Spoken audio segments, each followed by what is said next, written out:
All right, once upon a time, there was a monkey. How many know what a monkey is? Okay. And what do monkeys like? They like bananas, don't they? That's the talk. Good. This monkey woke up one morning with a horrible craving for a banana. Ooh, he loved bananas. So he ran out of his treetop, ran on down the tree, went zipping down the road toward the banana grove. And while he was racing down, his eyes were practically closed. Oh, banana, banana, banana. And on the way, he met some of his monkey friends who were right along the trail. And the monkey friends said, "Hold there, banana lover. Hold up a minute. Do you know that in front of the trail where you're racing toward the banana grove, there's a huge elephant blocking the path to the banana grove? And friend monkey, who loves the banana so well this morning, if you don't stop, you're going to crash into that elephant. Remember now, there's an elephant in the middle of the path on the way to the banana grove." The monkey said, "Elephant, schmelephants, I want a banana." He went racing on down the path. Oh, he said, banana, banana, banana, banana. Crashed right into the side of the big gray elephant. Crashed into the side, clung there for a minute, collapsed, dust all over the... Stunned, in pain. He looked around dazed. Got around the elephant. His senses came back again. Banana, banana, banana, banana. And his pace picked up. Zip on down toward the banana grove again. There are some more friends down there. "Oh, little friend who loves banana, we have some news for you." Blocking the path to the banana grove is a big, enormous rhinoceros. Be careful of the rhinoceros blocking the path. And he said, "Rhino schmino." I was zipping on down the path. Crash into the side of the rhino.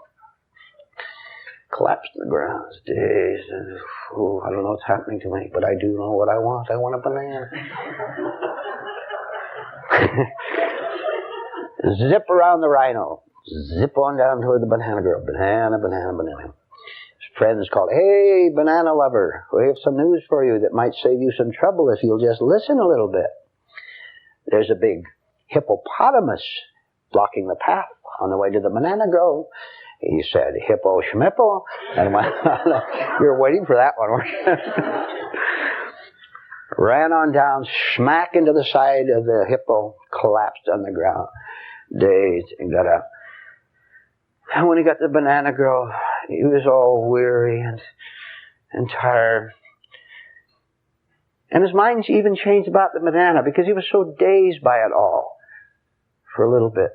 And then the old pressurized thoughts and feelings, banana, banana, banana, banana. Point. How many love bananas, first of all? How many love bananas? Yeah, okay. How many are indifferent to bananas? How many have psychopathic dislike for bananas? We've got you all now. See the point of the story? No, I'll have to tell you because there's too many there. We don't see the obvious. The monkey was told there's a huge gray elephant in your path, and if you're not careful to avoid it, you're going to crash into the elephant. Do you think he saw the elephant? Not with the banana dominating his mind. All I wanted, but he can't see the elephant. He didn't see the rhino. He didn't see the hippo. And he got his head hurt, didn't he? And he lay there aching. We ache because we don't see the hippos and the elephants and the rhinos. And we don't see them because we don't want to see them. The reason we don't want to see them, because we have a banana-obsessed brain. All we know is what we want. And it never occurs to us that there's a connection between smashing into the elephant, falling down on the ground, groaning with aching bones. It never occurs to us that there might be a connection between what we crave, what we demand, and the fact that we're suddenly shocked and in pain. We can't see the connection between what we want and the results of what we want. We don't see what's in front of us because we're completely obsessed. Now that's one illustration. I want to tell you another one. There was a husband and wife, lived in a nice, modest little home, had a nice, modest little income, and they had a nice, modest little life. And they were good to each other. They enjoyed each other's company. And there's nothing outstanding about them, just what you call ordinary people. And they worked, and they played, and they just average human beings, a married couple.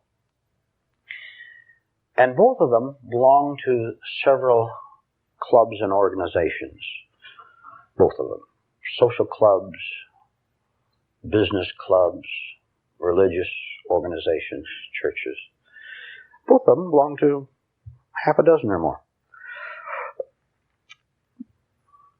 But both of them didn't belong to all the clubs of the other. So on certain nights, the husband, for example, would go out to one of his club meetings, and the wife would stay home, or vice versa. So one night, it was time for the husband to go out to one of his organizations, one of the meetings. So he kissed his wife on the forehead and said, "Goodbye, dear. See you in 2 or 3 hours." She said, "Goodbye. Have a good time. I'll have a little snack for us when you get back." He said, "Fine. Very good. Bye-bye." And drove off. Went to his club meeting. 2 or 3 hours later, came back, car pulled in the driveway. Got out the car, went in the house. And the wife was there.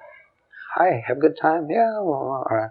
She said, "Oh, I've been spending most of the time fixing a nice little snack for us. Your favorite dessert." He said, Fine, thank you. So let's go out in the kitchen." So they went out in the kitchen, they set up the coffee and the snack. And he sat at one end of the table, short little table. She sat on the other side of it. And she poured the coffee and served the dessert.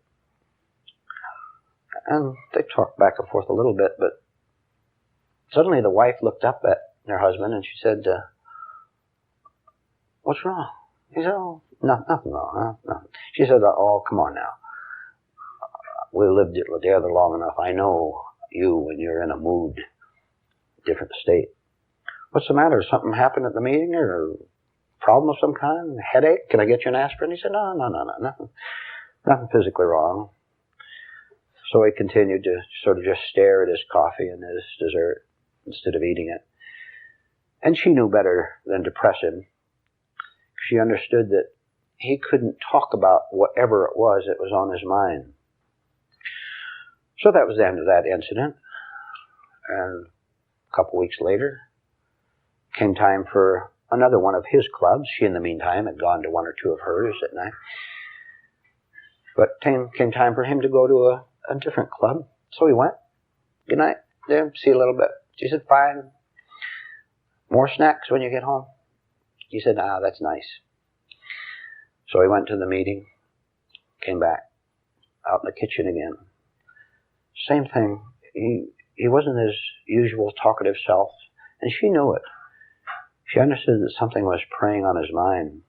So she asked him about it again, wondering whether he would loosen up this time. But he couldn't seem to explain. He couldn't seem to speak. He seemed frozen as to what was going on inside him. So she didn't say anything. Third time it happened. He went out to a meeting, came back, sat out in the kitchen. And she said, look, if something bothering you, tell me about it. That's what part of what marriage is all about. We talk to each other, talk things over, and try to help each other. You know, that we try to help each other wherever we can. And just then his attitude just changed just a little bit. And he said, look, dear, I don't even know how to talk to you, but since you keep asking me, I'll try. And he said, there's something wrong with these meetings I've been going to. Don't ask me to explain, but the last several meetings I've gone to, when I came out of there, and also when I was right in the middle of that meeting, I had a very definite but very vague feeling that something wrong was going on? Don't ask me any more than that, because I don't know. So she didn't press him anymore, and time went on again, another 2 or 3 months. And every time he came home, the same thing happened. He would seem depressed or quizzical, kind of a blank look on his face, pondering something that he didn't understand. So one night, she said to him, you remember what you said a couple months ago, that you've been going to these meetings and you sense that something wasn't right, but you can't articulate, you can't explain it? He said, yes. He seemed very glad that she'd brought up the subject. She said, well, you know, I've gone to about 4 or 5 of my club meetings, organizational meetings, and when you mentioned the vague disturbance about them that you had, I began watching what happened to me when I went to my meetings. And it was so vague, so faint at first, I didn't want to say anything to you. But do you know, I feel exactly the same thing you did, that there's something wrong down at that woman's club I went to, and down into that other political organization where I attended a rally. And his ears picked up, and he leaned forward across the table. And they were both vitally interested in discussing it, but they didn't know how to say what they wanted to say. They were blocked inside. What they were feeling was not matched by their ability to talk clearly about it. But they tried. Every time one of them would come home from one of their meetings, they'd sit out in the kitchen with a little snack and talk about it. And the dominating theme was, there's something wrong, but we just don't know what it is. And I said, look, why do we go to these in the first place? Well, we go to these various organizations meetings because we get something out of it.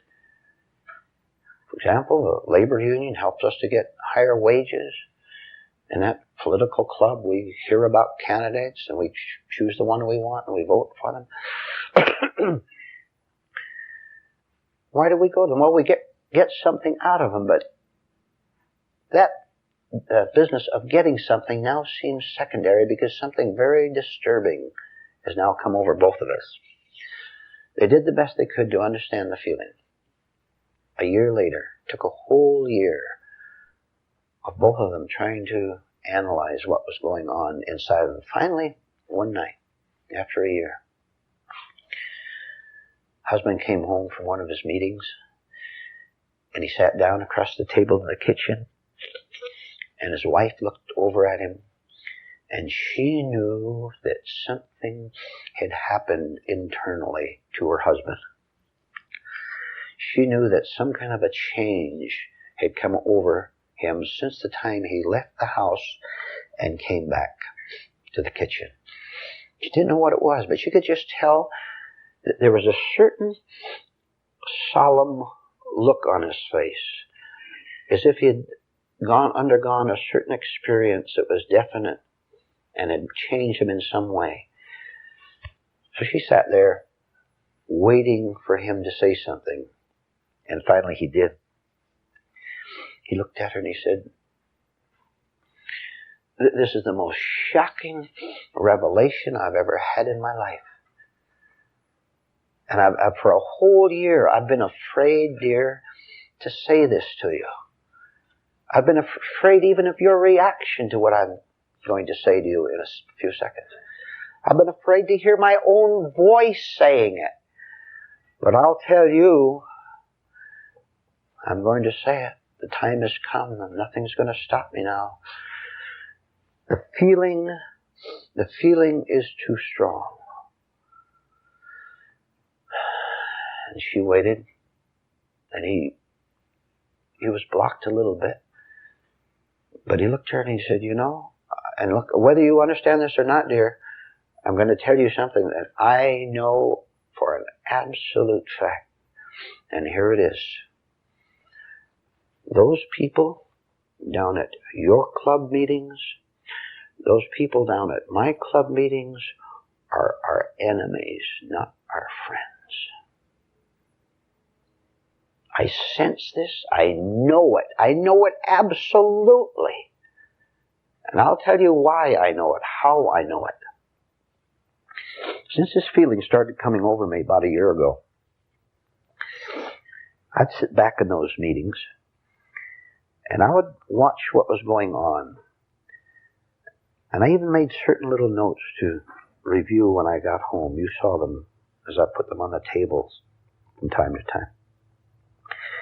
I made certain observations of what was happening at those meetings. And let me tell you what I saw. And I know I see it. I see it clearly.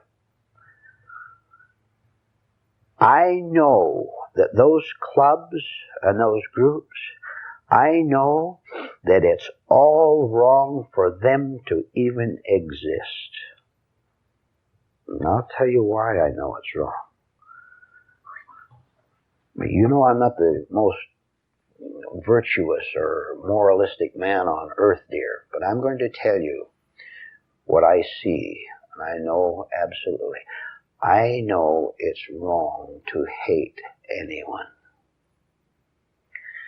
I know it is immoral to put pressure on any other human being in order to get a personal gain from it.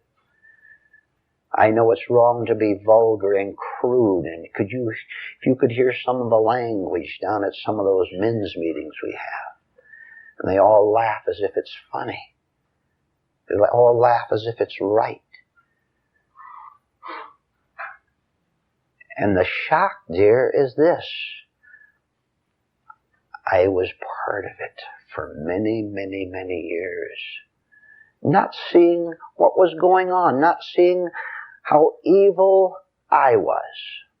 But because I was that way, I sought out, joined, attended, encouraged, and paid money to my organizations that were doing the very same thing outwardly and inwardly that I've been doing all my life. Which is to be a pretty cruel human being. I don't know what's beyond that, dear, but I do know this. I am not going to go along with that anymore. I've quit in my mind, and I'll do it officially by a letter or by phone if I have to. I have quit every one of those organizations. I'll never again go to any more. Because I know, and I'll repeat, dear, what I said before. I know that those people are my enemies. Even if they get me $80 a week more wages, they're still my enemy. Because I've sensed something different, and I have no idea. I really have no idea what started off my doubts in the first place a year ago. And I'm astonished at where it has led me.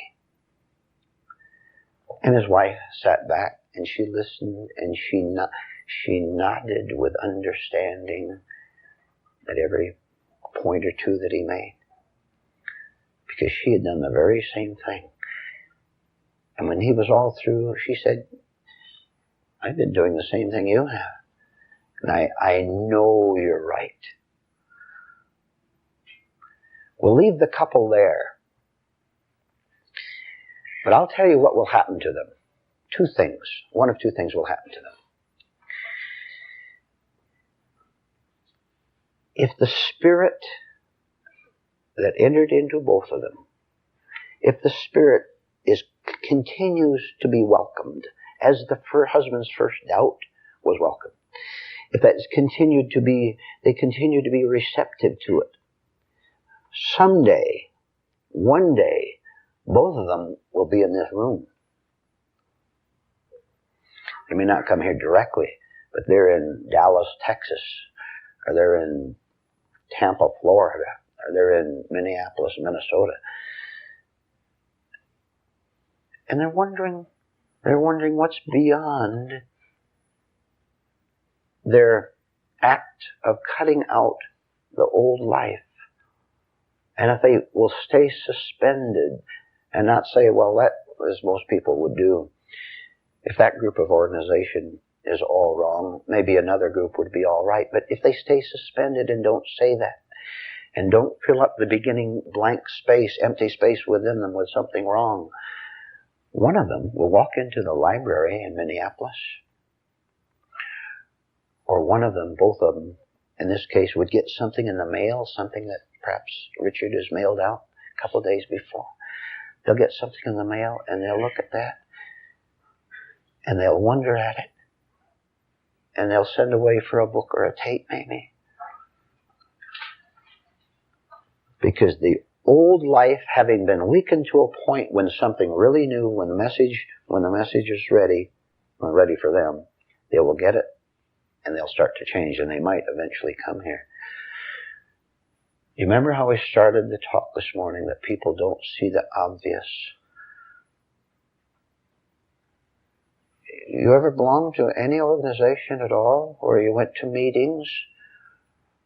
Did you happen to notice that those meetings had human enemies? Did you notice that it must have an enemy? Who's the enemy? Obvious, someone who's got something they want. The labor union has the enemy of big business. Big business is the enemy of the labor union. The government is in there somewhere. The religion is in there somewhere. Religious doctrine is in there somewhere.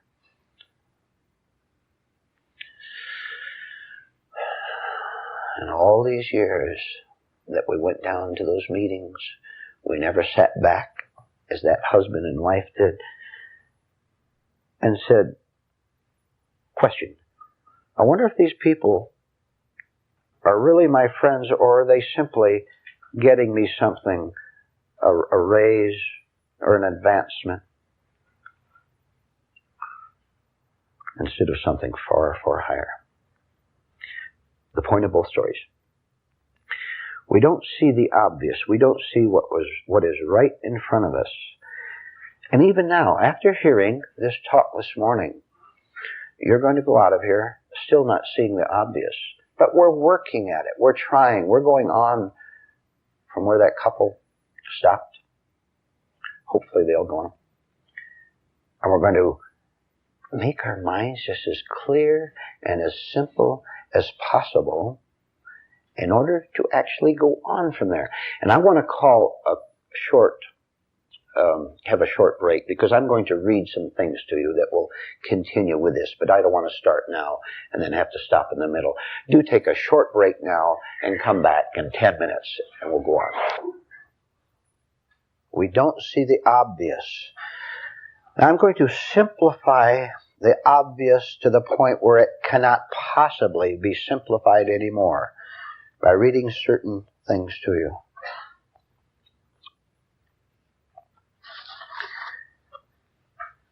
You're going to take some part in this. You can even respond out loud if you want, or at least to yourself. You're going to have to make a decision, lots of decisions here in a minute, between two choices. Here's the question. When nervous anger and hostility possesses a person, is that person asleep or awake? Huh? Okay? Well, now, not so fast. When nervous anger and hostility possesses a person, who has been in nervous anger and hostility here lately? Were you asleep or were you awake? Now, could we put it any simpler? Can you face that and say, that's what it means to be asleep, to be in nervous anger and hostility? Right to the point. Try to see the obvious. And remember, your old nature doesn't want to see the obvious. All it knows is it wants a banana. Okay? We're going to take time with this now. When nervous anger and hostility possesses a person, is that person treacherous or trustworthy? Who are you hanging around with? Who do you consider your friends? Well, some of you in this room had better listen to what's going on here now. If you don't, you're going to bump right into the side of that elephant, and you're going to wonder how you got smashed. Because you're not listening what I'm telling you, that the truth is obvious only to those who want the truth, instead of your sick friends down at that pressure group or wherever else. Okay. When nervous anger and hostility possesses a person, is that person degenerating or developing?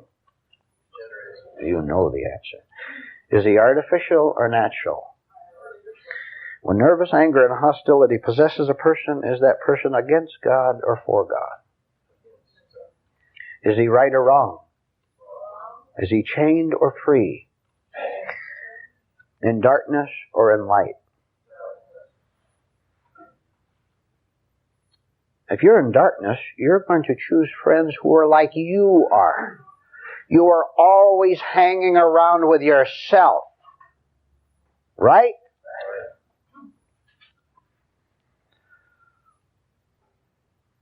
No wonder you're miserable hanging around with yourself. When nervous anger and hostility possesses a person, is that person stupid or intelligent? An enemy or a friend? Who are you calling a friend? You had better look around that hall. You had better look around who you have to your house and whose house you visit. And if some of you right in this room don't straighten out, bang you go. You are being warned right now this morning. You are all being warned.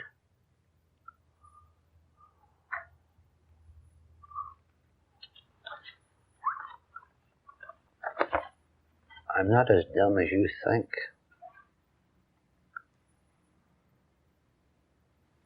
You can't win. There's no way your sickness can win in this room or with me. You're wasting your time. I am warning you, and I am telling you, you had better see the obvious. When nervous anger and hostility possesses a person, is that person cruel or kindly? Disgraceful or admirable? Take another look at your friends, those that you admire, and I am telling you, they're a disgrace. And your disgraceful nature is admiring their disgraceful nature. What a pity. When nervous anger and hostility possesses a person, is that person lost or at home? And you're looking to a lost person to tell you how to get home? See how the stupidity connects there? When nervous anger and hostility possesses a person, is that person self-reckless or in self-command? Of course. Oh, I like this next one. Is he sane? Is he insane or sane? Weak or strong? Your weakness is admiring weakness, calling it strength. Just wait till you crash into that elephant and fall flat on the ground. And it's your fault for not listening to what I'm trying to get over to you this morning.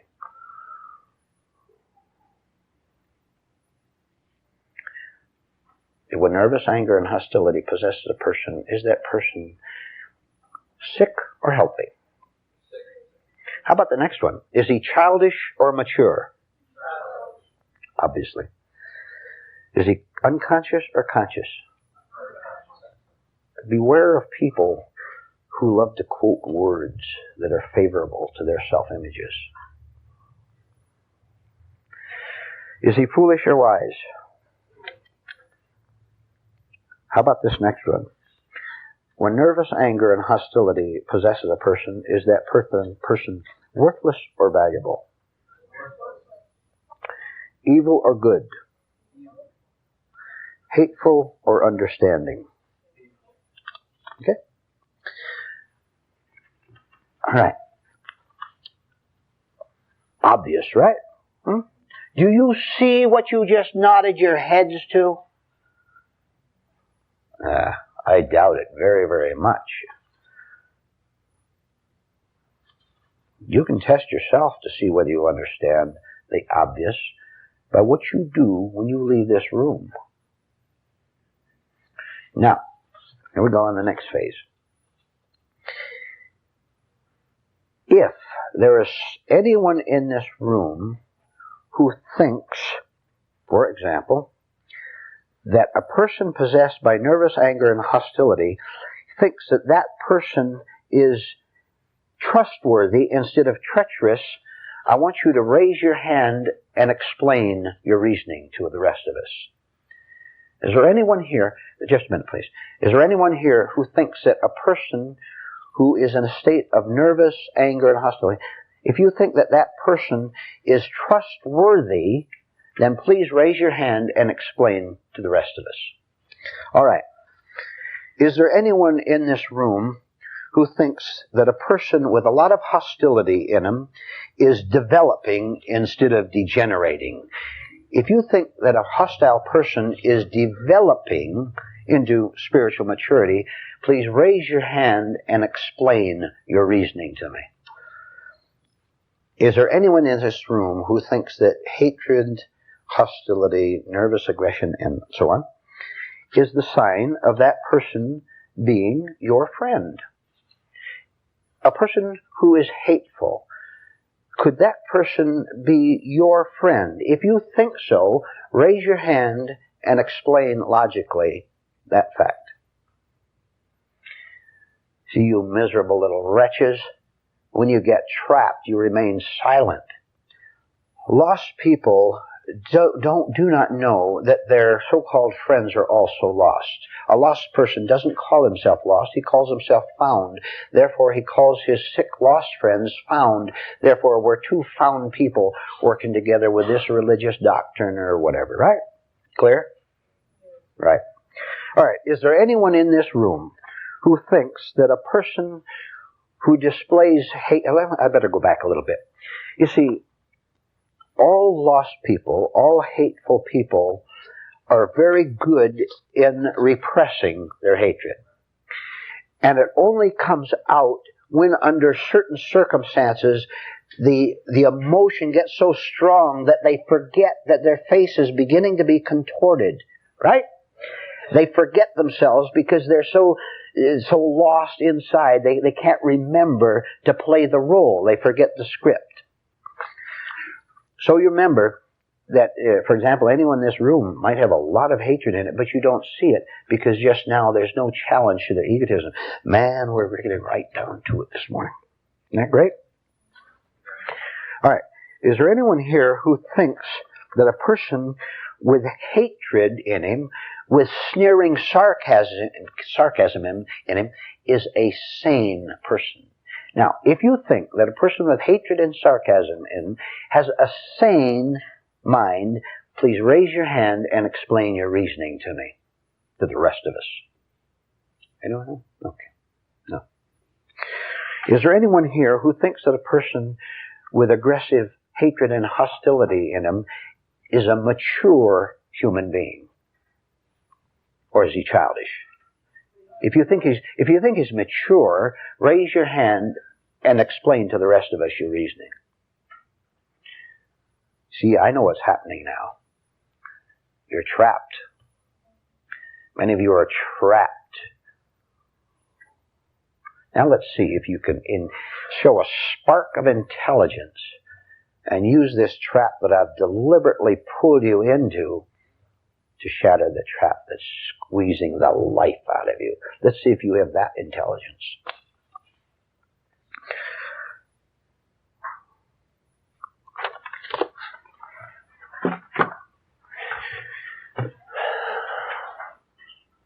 If you can't see the obvious of sickness in this world, first, if you can't see the obviousness, the obvious sickness, maliciousness, lack of intelligence in this world, if you can't see that first, then you can't see the truth that wants to make itself obvious to you.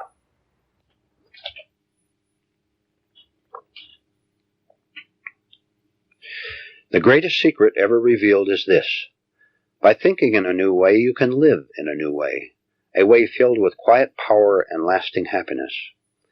Everything you hear in this cassette tape contributes to your new life. Then you will not only know the secret, but you will beautifully live the secret of self-newness. All right.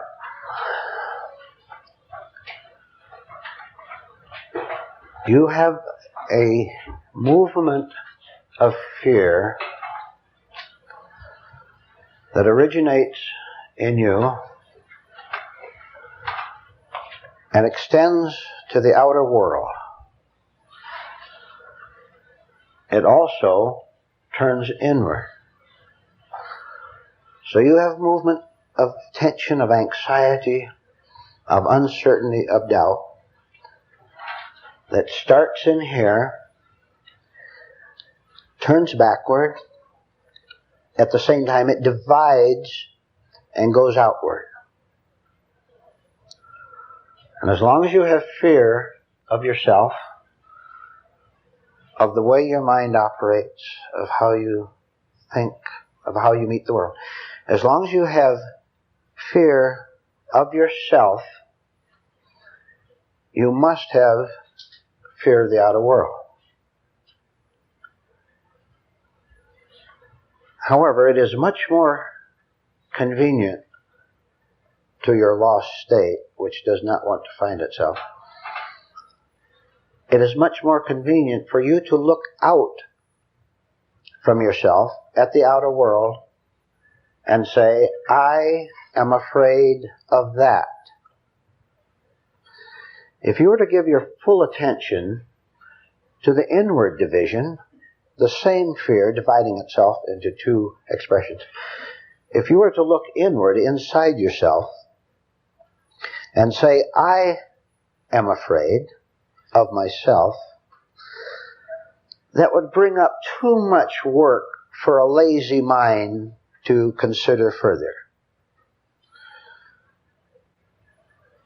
Because you know, you sense that if you ever thoroughly investigated the fact that you are afraid of the way you are, you would also detect something you don't want to detect at all, which is your wrecked state, and most horrifying of all, is your responsibility for it being there.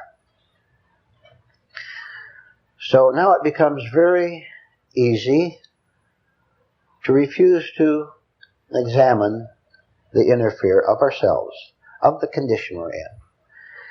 And so much more convenient to extend the fear outward, to express it outward, and say, I am afraid of life.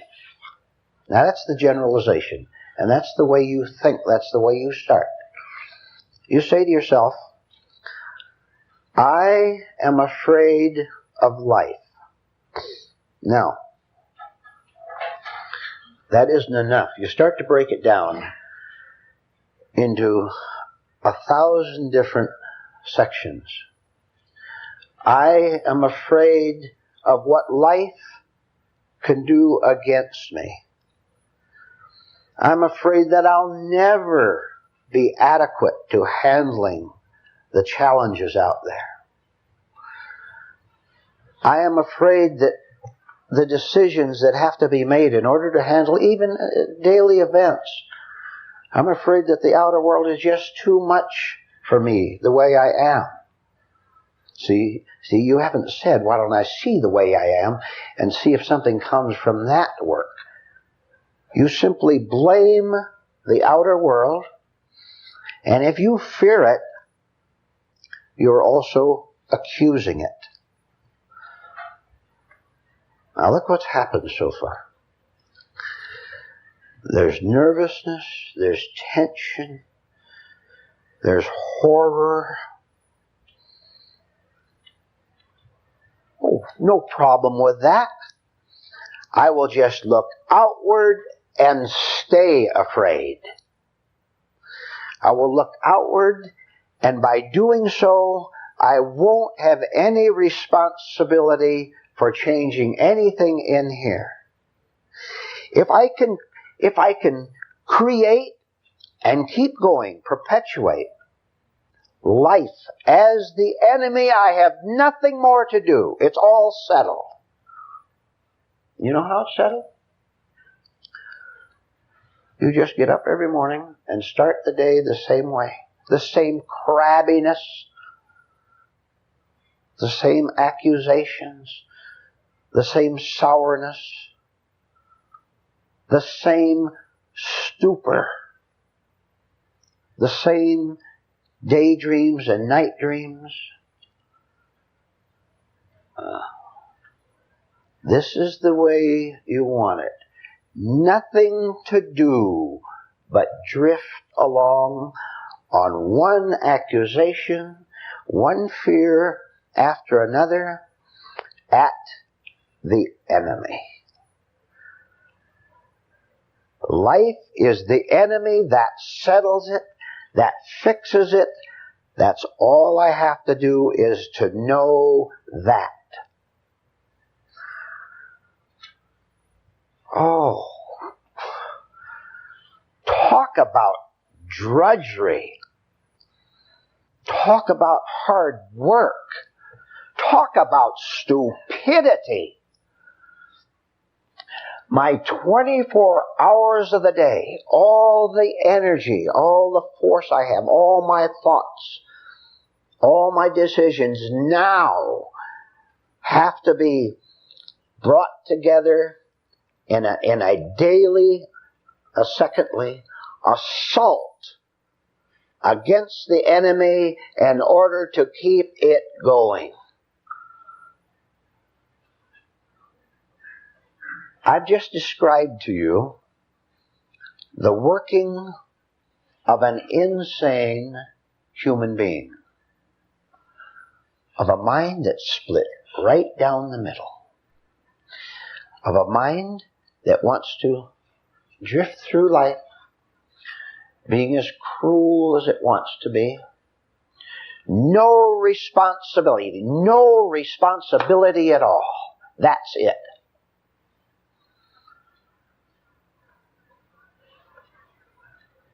We better develop the theme of insanity a little more. Wouldn't you agree that a person who spends... See, nobody's going to believe this. No, that's what I'm telling you. Nobody wants it. Wouldn't you agree that a person would have to be insane to dedicate every minute of their day to creating an enemy so that they can say, I'm afraid, therefore there must be something outside of me to make me afraid? The very exceptional person, the few people who have seen through what I've just described in the last 5 or 6 minutes, the one exceptional person will notice what I said at the start of the talk. That fear divides itself because it's originated by the intellect. And it sends out the message and says, there's the enemy out there that I must fight. I must fight for my rights. I must fight to do this or that. The person who's beginning to doubt his life as it is, beginning to question the necessity of suffering, he will turn his attention to the fact that he himself is afraid of himself as he is. Now, real slow. All this time we have said, I'm afraid of the economic situation, how it can wreck my income and maybe I'll lose my house. Or I'm doubtful about whether I'll be able to keep my security with my friends or my clubs or my wife or husband. We look out and see these as the enemy, but no more if you're going to wake up. You're going to find what I've described in the last few minutes, that in order to keep yourself in a lazy, non-committed, and terrible, terrible state, all you have to do is do nothing.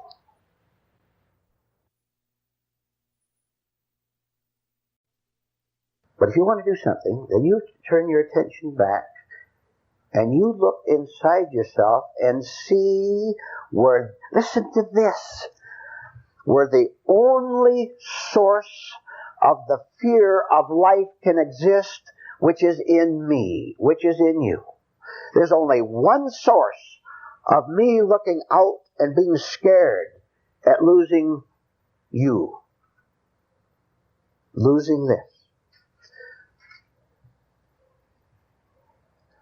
Now look carefully, look deeper than that. Why do I want to create fears both out there and both in here? Why? All right, I'll tell you why. Because of ignorance. Not just ignorance of the process itself that we're trapped by, but ignorance of our own reluctance, our own fear of letting go of the fear. Finally, if I look hard enough inwardly now and connect it with outwardly, I will see that the reason I am mad, in both meanings of the word, the reason I am angry, the reason I'm such a horror to myself is because I don't understand that it need not be this way. Now, real slow on that one. The native brought up in the dark jungles of Africa with all the insects and the animals and the poverty and the isolation. That native, that savage brought up with his tribe way back there somewhere. His problem really is one of ignorance. Now I'm using this as an example now. His problem is one of ignorance of medicine, of food, of proper shelter, the whole business, is one of ignorance. And everyone he lives with, of course, tell him that this is the only way to live, that you have to be sick and the animals will get you if you don't watch out, things like that.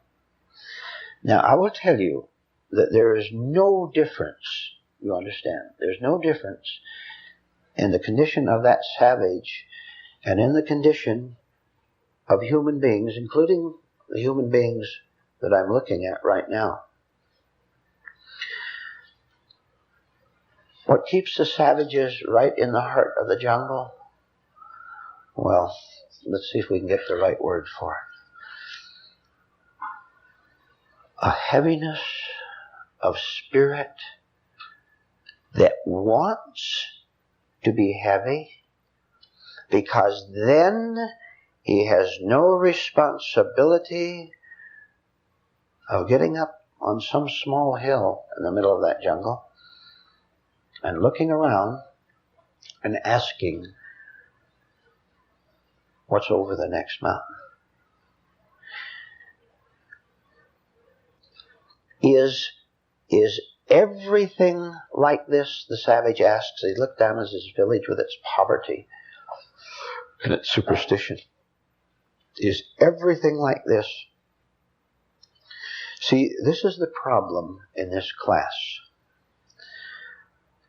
How can you, and you have to do it, how can you get the incentive to climb to even a very low hill at first and just doubt, begin to doubt everything that you have ever been taught about life? Begin to question the necessity for being afraid of anything at all. I said, question the necessity of being afraid of anything. And you could take paper and pencil when you get home tonight. You could, couldn't you? And make a nice long list of everything that you're afraid of everyone that you're afraid of all your own thoughts and feelings that you don't even know that you're afraid of because you haven't seen yourself, haven't caught yourself in the act of trembling. Because when you tremble, you close your eyes. And that's your fatal mistake. When you get afraid, now you listen to what I'm saying. For your sake. When you cry, when you're scared, when you're doubtful, you close your eyes and don't even see yourself in the state you're in. I know you don't. I know that you don't want. Listen to this. I know that you don't want to challenge those shakinesses, those tremblings, those fears, those doubts you have inside you. Because you're so infernally lazy. You won't take 5 steps away from that African village. You won't take 5 steps unless someone offers you an earthly reward for it. Unless someone gives you a promise. They say, you will be happy if you take these 5 steps. And you don't know what happiness is. You've never known.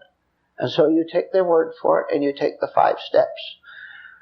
And then because you've committed yourself, because you've paid for it, then you lie. You lie, lie, lie. All of you in this room, every one of you, you lie about everything. And you say, now I'm happy. I took the 5 steps. I took the course. I read the book. I did some little meditation or something. Now I'm happy. You never look at your own face, do you? You never look at the inner expressions that are screaming something that is very contrary to your claim that you haven't made. You all say you have it made at least the way you want it. You have it made the way you want it right now. And you say, you just try and budge me out of it.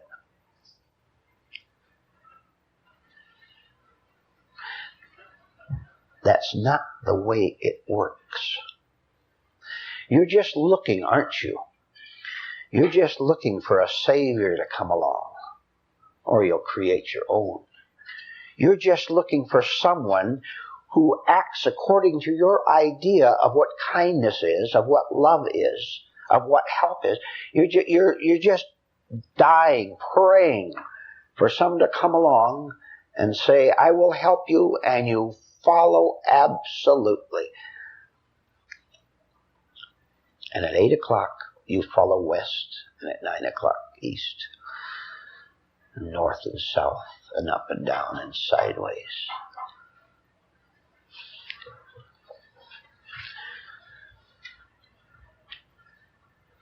You are not going to even understand what's going on in this room. You're not going to even begin to glimpse what it means to have a change of your whole nature. And then, until you begin to take voluntarily your own steps up. Look, you're just asked to climb a low hill at the beginning. Anybody can do that because you can start. Anybody can start where they are. To climb up even that low hill and look down at the village, look at the horror of your life. Look at that, and then look up over the horizon and say, I just wonder whether there might be something else. If you really do it, if you climb that very low hill and look down at the village, which represents your life, and then look at the horizon over there, and really honestly say, I wonder whether there's something else, you will never, never in your life forget that experience. There's no way to forget it.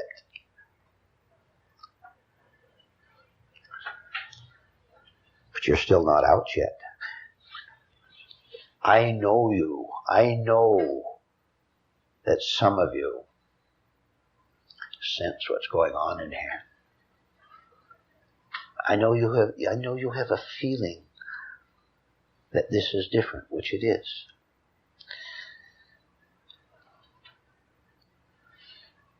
And yet you live in the same old way all day long. You won't take any responsibility. You won't put any energy to work to go against that thought that takes you over, and you go along with it for 30 minutes, for 60 minutes. And not only that, but when you were kidnapped for 60 minutes, you didn't even know you were.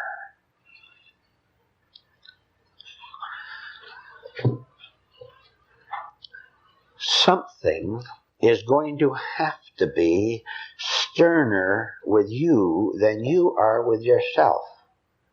Now that's one thing. Someone's going to have to be stronger than you are with yourself.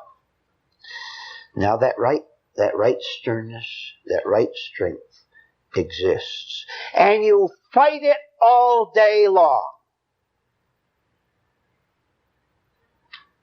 And you fight it by blithely turning your head and lying to yourself again. Well, I'll come back to it tonight when the meeting starts. Or maybe I'll read a book or listen to a tape. You won't confront the enemy, using that word deliberately now. You won't confront the enemy at the moment he makes his appearance. Shall I tell you why? Because you're afraid that you are the enemy, and you are not. What do you think of that?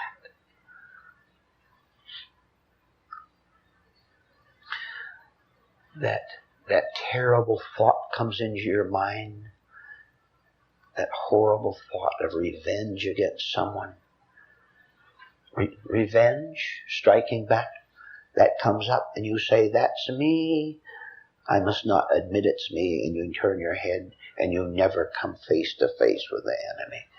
Therefore you never conquer him. He just comes back again. This is exactly what the enemy wants. The devil knows what you're like. He knows how you're going to behave. And he knows how to fool you. He knows how weak you are. He knows how cowardly you are. He knows how easily you get your darling feelings hurt, right? He knows how you have abandoned your life. The enemy knows how you have abandoned your day to him. He's got you. And you know it, and I know it. And you can't kid me. Whether you come from now on to every class here, or whether you go out of here and never come back to any class again here. I know what's going on inside of you. And I know that you are not going to win. Oh, you want to win according to what you call winning, which is to turn away from God himself. That's your idea of winning.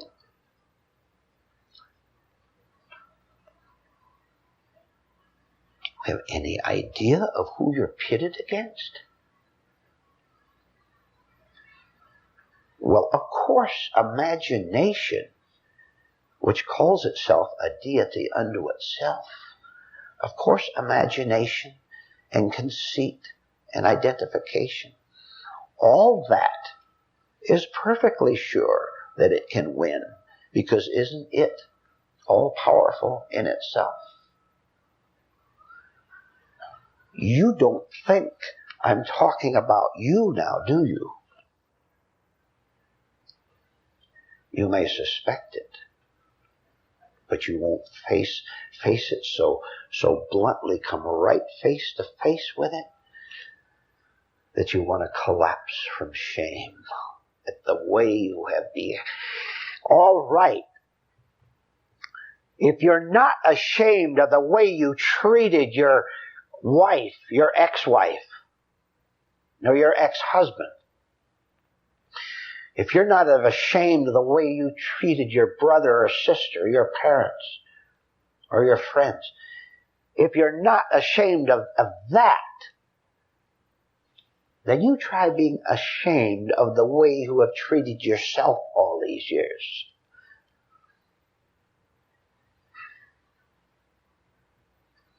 See, look, you have a possibility, and that is what you have treated so shabbily. The possibility of being different. Don't miss this. You have rejected, you have been cruel to it. I wish there were stronger words than cruelty. Maybe I'll find one. The way you have been cruel against your possibility for growth, for turning the corner, from going in the opposite direction.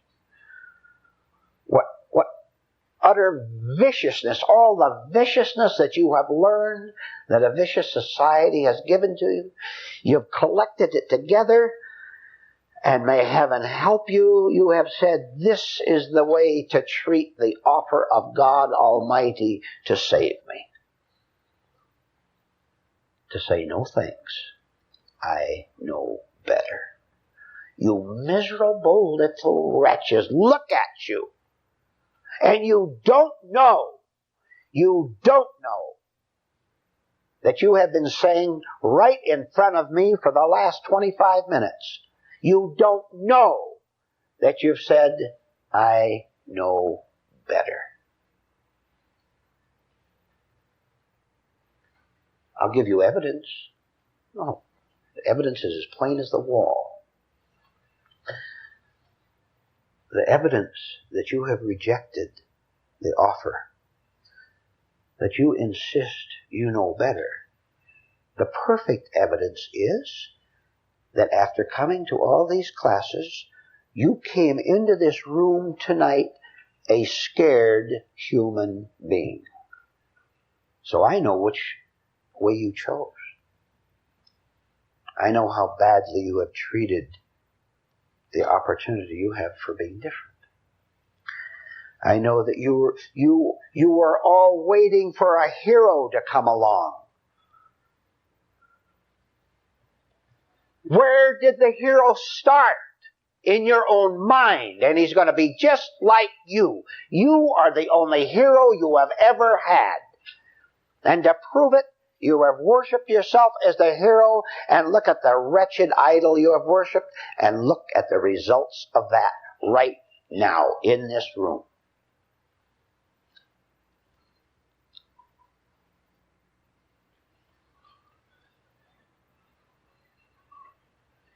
You're not weary with it. No, you're not weary with it. There's too much value for you left. And looking out at events out in the world, looking at events in your home, looking at events in your career, the way you earn a living, looking at events in your sex life, looking for events in your social life. There's too much value for you in looking at everything that happens to you, and then you say to yourself, how can I win? And you don't know that that's an idiot asking the question. There's no way idiocy can win. The only way to win, and you should be somewhat onto this by now, the only way to win is to just give up and not care whether you win or not, which will put you through a new, listen to this, a new kind of hell, a new kind of fear. But you will know you're afraid. You don't know it now. I know you don't. Because you're one with it, but that's another story. when you can look inside of yourself and not want to face what you see, but do it anyway, you are ceasing, just beginning, to treat truth so shabbily. Ceasing to treat truth so shabbily. You know what appreciation for truth is? It's nothing you have, and it's nothing that I have. You know what love for truth is? It's nothing that I have in my intellect, or you have in your desire, or you have in your verbalization in words. Appreciation and love for truth comes when you vanish. There is no, believe me, there is no lover of truth. If you're a lover of truth, you are a phony, and I've spotted you. I'm going to stay 1,000 miles away from you because you're a murderer. Or you're a religious phony. And you're a very dangerous human being. Excuse me. You're a very dangerous animal. So there's no lover. There's love. There is just love. And do you think there can be any hostility? Do you think there can be any grief? Do you think there can be any compulsion to look out at the world and win when there's love? Hatred wants to win. Hatred must win. Hatred must go out and attack where it can, to behave with violence and no conscience at all as to how it makes other people cry, which is the way the world, almost the whole world is.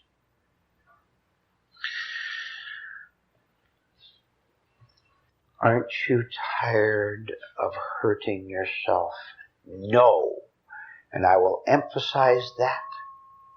You are not tired of hurting yourself because your pain is a very definite contribution to your self-glorification.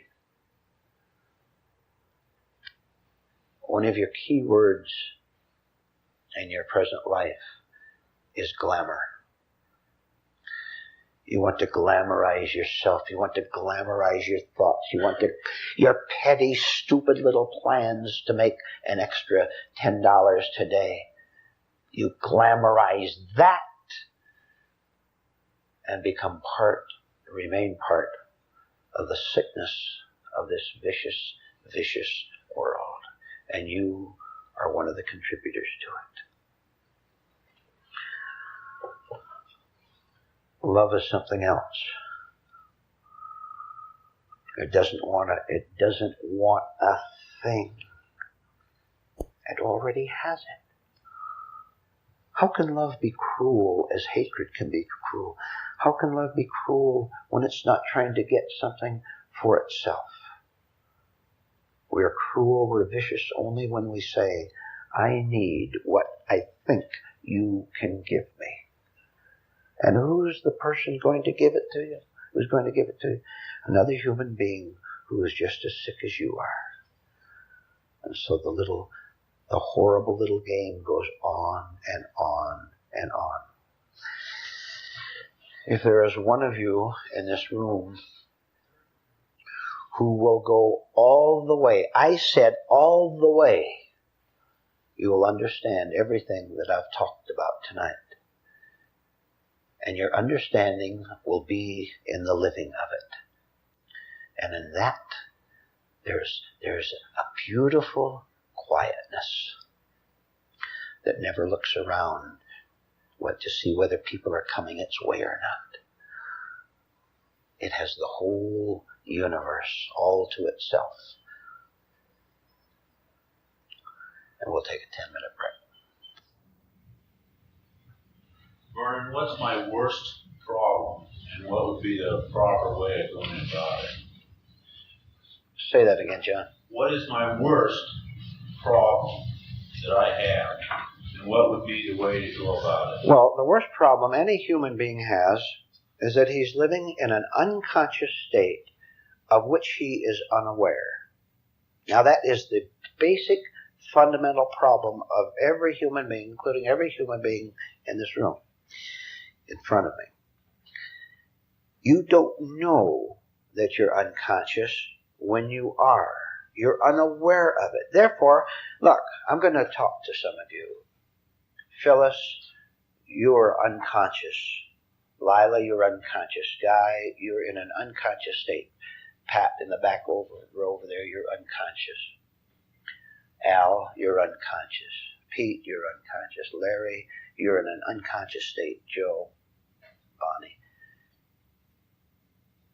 Does that mean anything to you? Does that mean anything to you? I've tried to get you to connect unconsciousness with pain. Now that's a great clue, a great start. Let's see, he said I'm unconscious and it connects with pain. Well, I certainly have pain. So one of the characteristics of being unconscious is pain. How about the hyphenated word self-doubt? How many of you doubt yourselves? You know you do, and I know you do. So, John, self-doubt is a characteristic of being unconscious. Can you start with that clue? And what is self-doubt? You can track that down. Track it down by seeing what you call self-assurance, self-confidence. It has no reality at all. That's just a feeling that passes through you because you identify with a favorable event or your own favorable thoughts. Oh boy, just wait till tomorrow morning when I get that new boat. Just wait till tomorrow morning when I'm free of that problem I have. Somewhere else.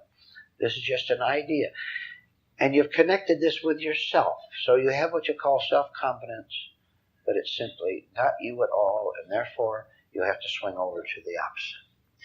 The single greatest problem any human being has is to be under psychic hypnosis and not know that he is, and therefore not know what it means. Now I've given you the clue of pain and of self-doubt.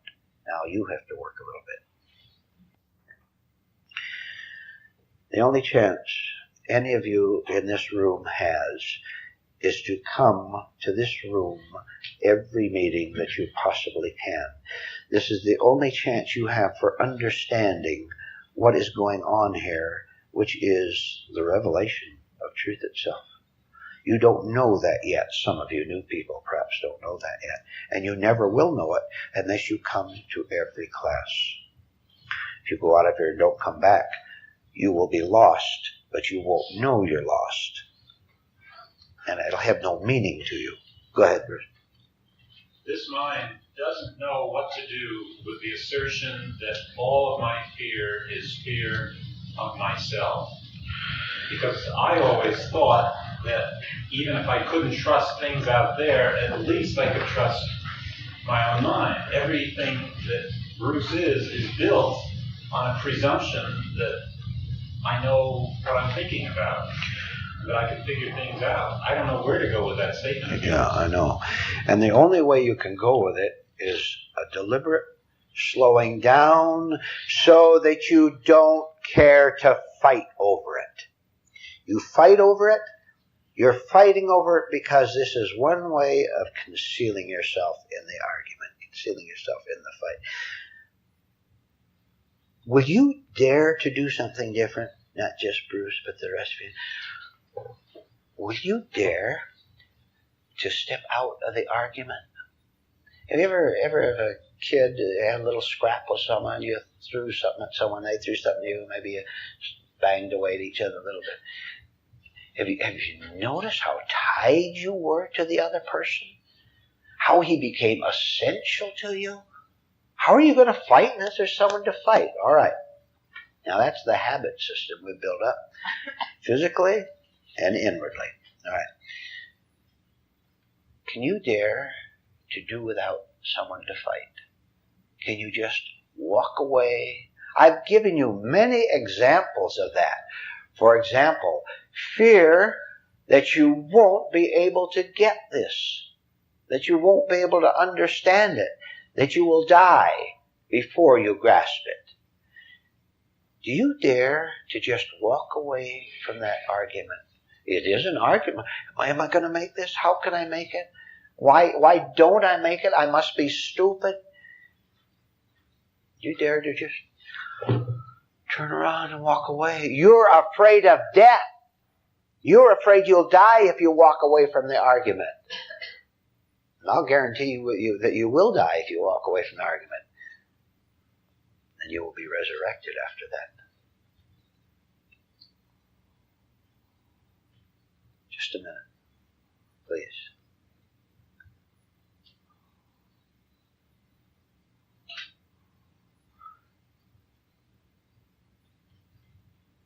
The mind of itself, the ordinary mind, with ordinary thoughts,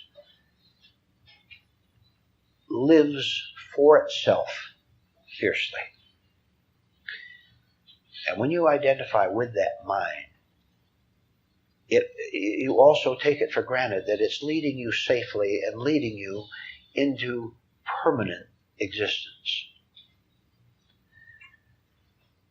Can't you see the necessity for creating new fights every minute in order to create the illusion that you're continuing? You're continuing in time as a physical self. You're continuing as time as a mind that thinks. But you're not continuing in eternity, because eternity isn't connected with time or with the physical body. So much is happening here. So much happens in this room. And we'll increase the tempo of it. We'll all go harder, so that those parts of us that want to escape won't have any chance at all to escape. To run away, I should say.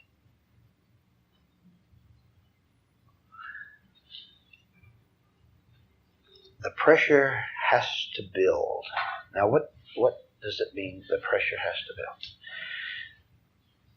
The insight into your insanity creates pressure and tension inside of you, because you see it without knowing what to do with it. See? And you still are under the delusion that you should do something about your insanity, which is a fact. You say, it's a fact that I'm mad.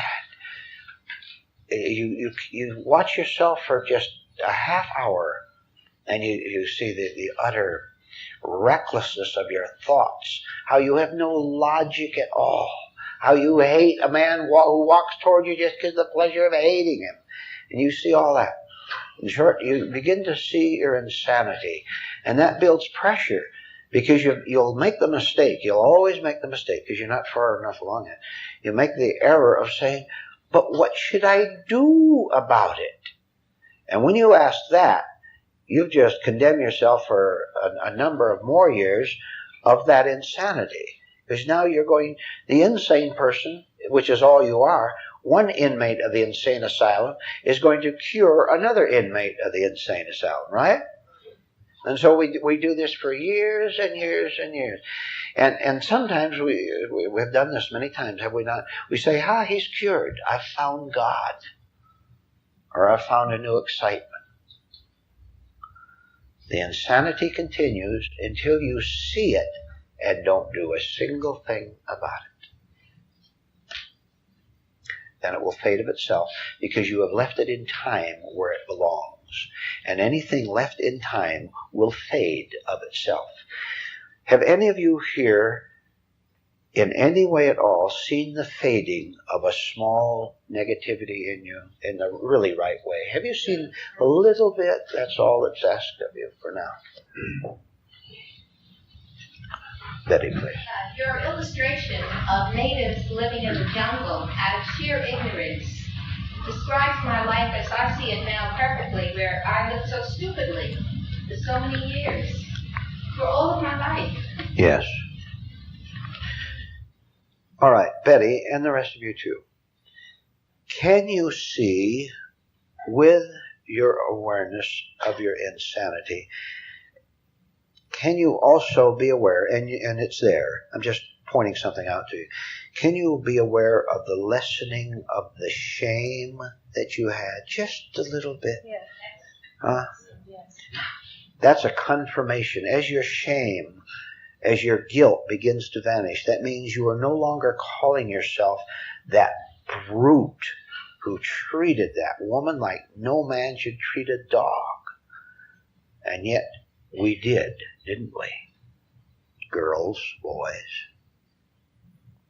All right. But that was a maniac. And the maniac was there. No question. A person who behaves like a maniac is a maniac.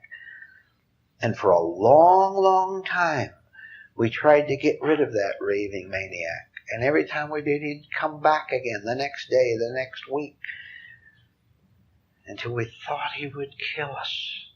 And he was killing us, wasn't he? His very presence was killing us in relationship to eternity and real goodness. Then something happened. That something was something in us that wasn't pure by any means.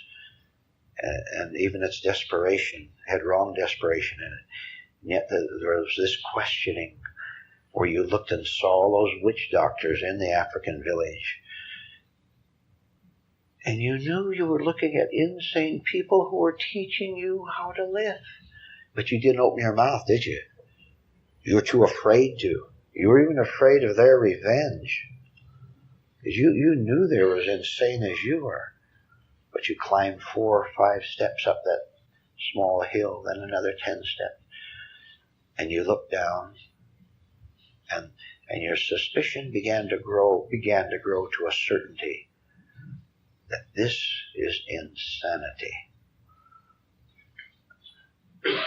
And this is the beginning of the long, long, long journey from the heart of that dark, dark jungle with that village in it, with all your relatives and friends.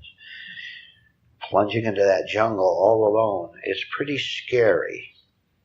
Right. And the reason it's scary, you don't know it. You won't know till you're out of the jungle that you yourself even created the jungle that you had to walk out of.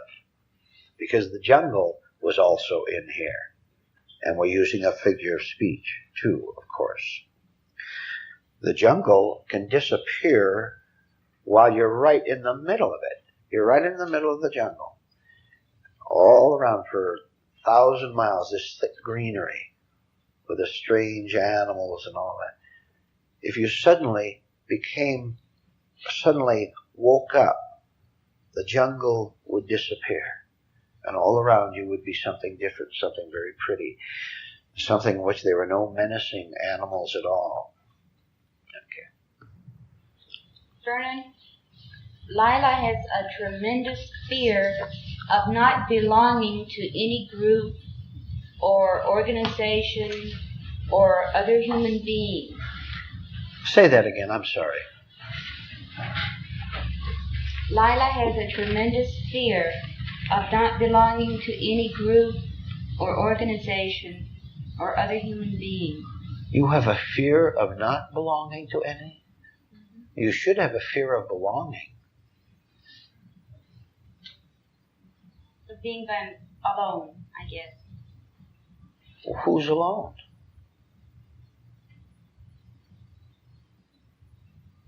Ideas that want to associate with other ideas so that they can feel that they are right? This is what every psycho-organization does. Every organization does. Sickies coming together so they can call themselves sane. And you want to belong to an organization? What do you want most, Lila? Comfort of being with someone, or to be a person who has everlasting life? I know what one is, the other I have no idea what it is. Let me tell you something. Now, Lila, you listen to me. Now, I'm telling you the truth. I don't lie to you, understand? All of you, your tears have no value. Your crying, your yearning to belong to this group or to get this or that, your yearning has no value. Now, Lila, you can listen to me or you can listen to yourself. And you can follow what I say or you can follow what your old nature says. Which do you want? I know it's a deliberate question. Let's see what happens. Let's see what you do with that. Which do you want? Would I tell you which is the truth? Or do you want to follow Lila, who is tormenting herself all day long? Which do you want?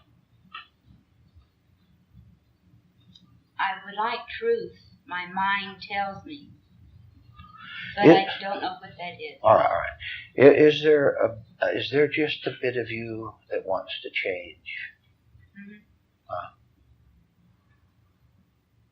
Lila and the rest of you, you can't change as long as you don't understand that all your thoughts are directed toward Lila, Guy, Gordon.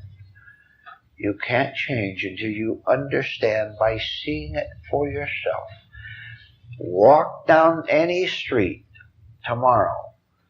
Watch the thoughts that come to your mind. I want that suit in the window. I want that pretty girl coming down the street to smile at me. I want to get home fast so I don't miss the latest TV program. I want to be accepted by people. On and on. Every time you start the sentence with I, you're in trouble already, no matter what you fill it in with. Because you're talking about something, someone who doesn't exist at all.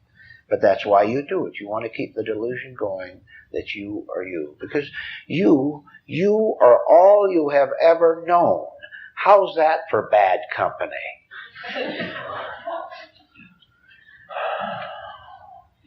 You can have much better company inwardly. That will change your company outwardly too. You're such miserable little slaves of your friends and of your relatives.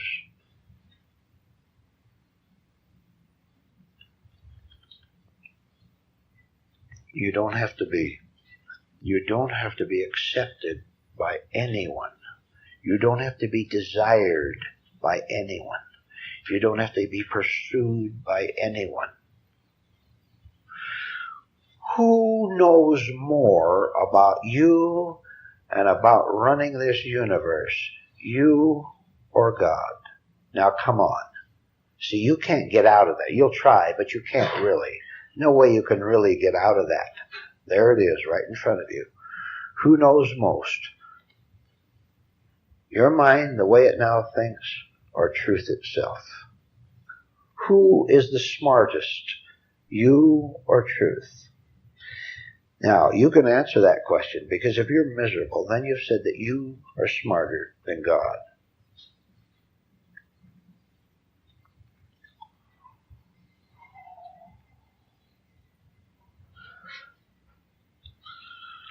God is not competing with you at all.